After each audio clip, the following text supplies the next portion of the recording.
ഇന്ന് തന്നെ ഡൗൺലോഡ് ചെയ്യൂ. കാണൂ നിങ്ങളുടെ ഫേവറേറ്റ് ഷോസ്. പത്മയും പ്രതാപനെയും ഒരുമിപ്പിക്കാൻ വേണ്ടിയാ എന്റെ ഈ ജന്മം ജീവിച്ച് അവസാനിപ്പിക്കാൻ ഞാൻ ഉദ്ദേശിക്കുന്നത്. ചെറിയ വേദനകളൊന്നും അല്ല വേണു ഞാൻ അനുഭവിച്ചത്. എനിക്ക് ഒരേ ഒരു ലക്ഷ്യം മാത്രം. സത്യം എന്താണെന്ന് പ്രതാപനെ ബോധ്യപ്പെടുത്തണം. പിന്നെ ആ അംബികയെ തീർക്കണം.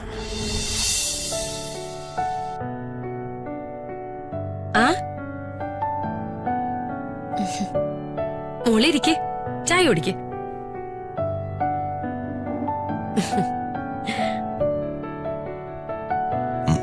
ഇത് അമ്മ ഉണ്ടാക്കിയതാണോ? അതെ.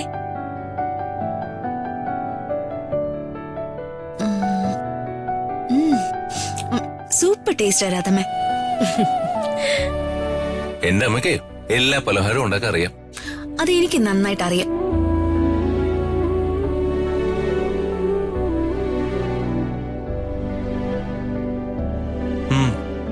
അച്ഛനെ കണ്ടില്ലല്ലോ. അച്ഛനത് എവിടെ പോയമേ? എന്തോ കാര്യമുണ്ടെന്ന് പറഞ്ഞ് കുറച്ചു മുമ്പ് പുറത്തു പോയി. അല്ല, പ്രിയ ചേച്ചി കണ്ടില്ലല്ലോ. ശ്രീമോളുടെ കാര്യം നോക്കാൻ അവിടെ ഒരു സഹായി ഇല്ലല്ലോ. 3-4 ദിവസം അവൾ അവിടെ പോയി നിക്കാൻ പോയിരിക്കുക. ആ ഹരീഷിന് നമ്മുടെ ആരുടെ സഹായം വേണ്ടെന്നല്ലേ ഇക്കാര്യം പറയുന്നത്? അത് വേണുവേട്ടനും ഞാനും നീയും ചെല്ലുമ്പോഴേ ഉള്ളൂ. പ്രിയോട് ജയനോടൊന്നും ഒരു പിണക്കവും ഇല്ല.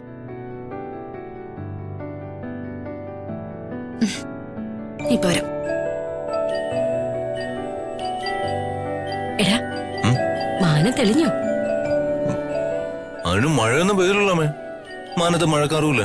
ഓ എടാ മണ്ട. എടാ, നിങ്ങൾ തമ്മിലുള്ള വഴക്ക് മാറിയോന്നാ ഞാൻ ചോദിച്ചത്. അതാണോ? മഴ പെയ്യാനും പെയ്യാതിരിക്കാനും സാധ്യതയുണ്ട്. ഒറ്റപ്പെട്ട ചില സ്ഥലങ്ങളില് ഇടിമിന്നലോടുകൂടി മഴ പെയ്യും. ഈ അറബിക്കടലിലെ ന്യൂനമർദ്ദം രൂപപ്പെട്ടിട്ടുണ്ട്. ഈ മത്സ്യബന്ധനം നടത്തുന്നവർക്ക് കടലിൽ പോവാൻ പറ്റൂ? പോയാ കടലെടുക്കും, അത്രേ ഉള്ളൂ.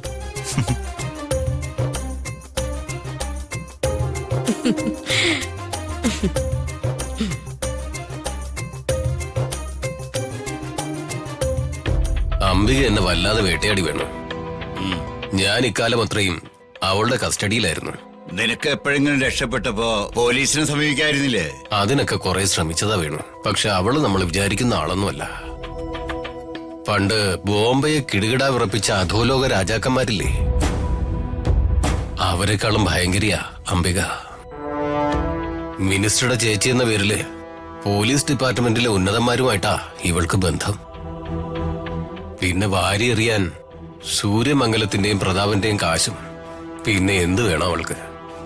പശുത്തൊഴുത്തിലെ ചാണകം വാരിയും പാല് വിറ്റ് നടന്ന ഒരു പെണ്ണ ഈ അംബിക. അവളൊരു ക്രിമിനലാ വേണു. ശരിയാണ്. മഹാദേവ വർമ്മ സാറിന് ഇവിടെ ഒട്ടും ഇഷ്ടമല്ലായിരുന്നു. പത്മയും പ്രതാപനെയും തമ്മിൽ അകറ്റേണ്ടത് അംബികയുടെ അജണ്ടയായിരുന്നു. പ്രതാപന്റെ ജീവിതത്തിൽ പത്മ ഉണ്ടാകരുത്. അതിനവൾ കരുവാക്കിയത് എന്നെയായിരുന്നു. എനിക്കൊരു കൊച്ചു പെങ്ങളായിരുന്നു പത്മ. അത് വേണുവിനും അറിയാലോ. അറിയാടാ. വർമ്മ സാർ ഇതൊക്കെ വിശ്വസിച്ചതാ എനിക്ക് അത്ഭുതം. വിശ്വസിക്കുന്ന തരത്തിലാ വേണു അവൾ ഓരോ കരുക്കളും നീക്കിയത്. പണ്ട് വർമ്മ സാറും ഞാനും തമ്മിൽ അകലാനുള്ള കാരണവും ഇത് തന്നെയാ. ഞാൻ പത്മാവതി മാഡത്തെ ന്യായീകരിച്ച് സംസാരിച്ചു. അത് വർമ്മ സാറിന് ഇഷ്ടപ്പെട്ടില്ല. പിന്നെ അകന്നു മാറിയേക്കാന്ന് ഞാനും കരുതി. പിന്നെ രാജുവായിട്ടുള്ള ബന്ധ ഞങ്ങളെ വീണ്ടും അടുപ്പിച്ചത്. ഈ പീഡനങ്ങൾക്കിടയിലും ഞാൻ ജീവനോടെ നിൽക്കുന്നതിനും എന്നെ നിലനിർത്തിയതിനും ദൈവത്തിനൊരു പദ്ധതിയുണ്ട്.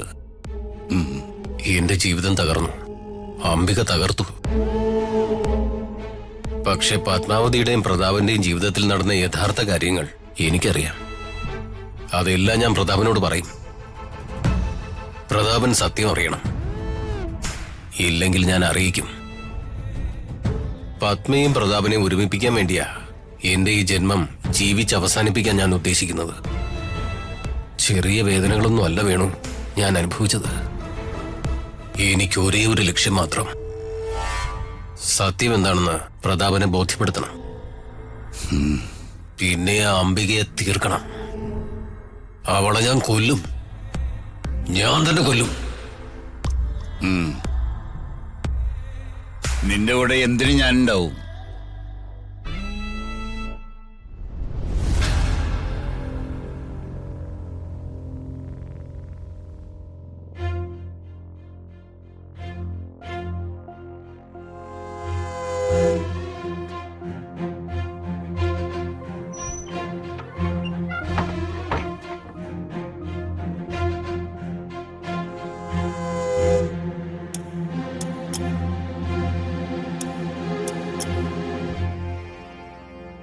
ഇവിടുത്തെ കാക്കയ്ക്കും പാറ്റയ്ക്കും പല്ലിക്കും വരെ മുടിഞ്ഞ കേൾവി ശക്തിയാ.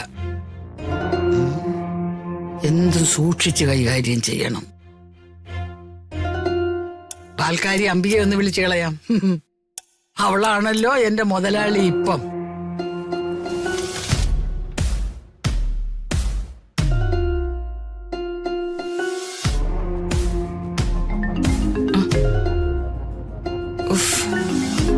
പോയ കിളവിയ.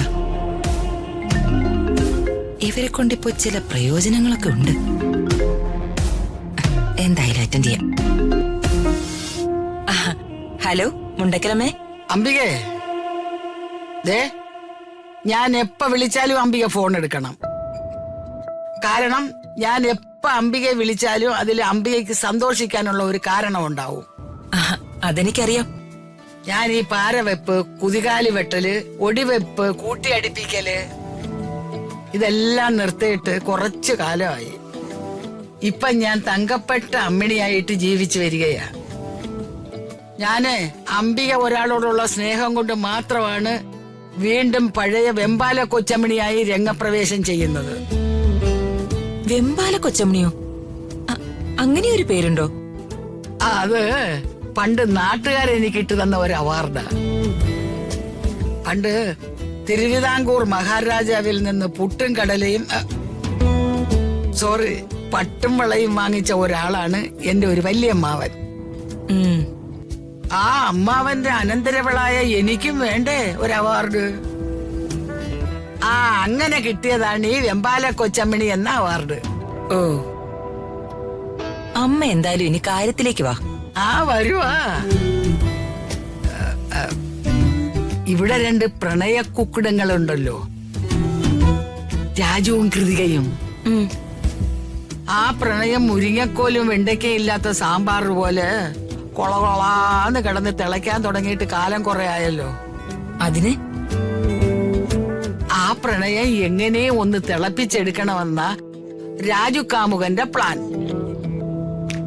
മുഖത്ത് നോക്കി പറയാൻ നാണമായതുകൊണ്ട് രാജു കാമുകൻ അത് എഴുത്തായിട്ട് കൃതികയ്ക്ക് കൊടുക്കാൻ പ്ലാൻ ഇട്ടിരിക്കുന്നു. എഴുത്തായിട്ടോ? അതെന്നെ, ഈ പ്രണയലേഖനം പോലെ. രാജു കാമുകന്റെ ആ പ്ലാൻ ഞാൻ ഇന്ന് പൊളിക്കും. അതെങ്ങനെ? ദേ, അപ്പവും ദോശയൊക്കെ ആവശ്യത്തിന് തിന്നോ, കുഴി എണ്ണാൻ നോക്കണ്ട.